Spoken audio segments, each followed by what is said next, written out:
when Krishna revealed himself to be a manifestation of the supersoul, the Hindus understood that to be that Krishna is saying that he is God. And so they worshipped Krishna. Yes. And Jesus who comes, which by the way, they say that Krishna incarnates every 1,000 years to his people, right? Or comes to the earth every 1,000 years in order to guide humanity. So now we have another Krishna or another Buddha reincarnating in a different time, and that is Jesus. And he's saying pretty much the same thing to the followers of Christianity. And you have this repetitive concept of this Trinity.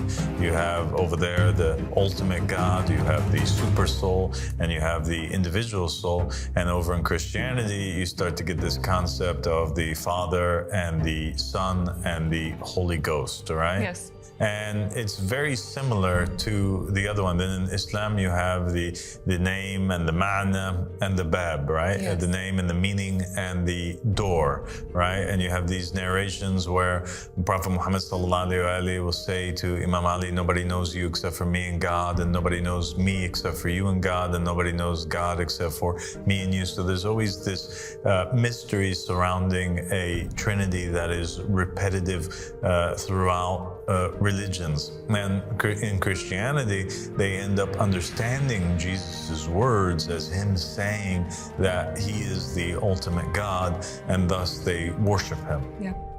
Right? But at the same time, they recognize that there's a difference between him and the Father. Yeah. Just like in Hinduism. They recognize, yes, Krishna is the super soul, but still there is this difference between the super soul and between the ultimate God, right? Yes. But they worship it because they think that it's a manifestation, so it's so close.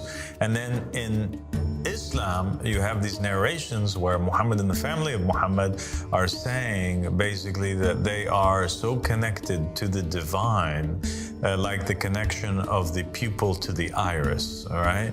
Or they are so connected to the divine that there are certain instances where they are them and God is God, and there are certain instances where they are God and God is them.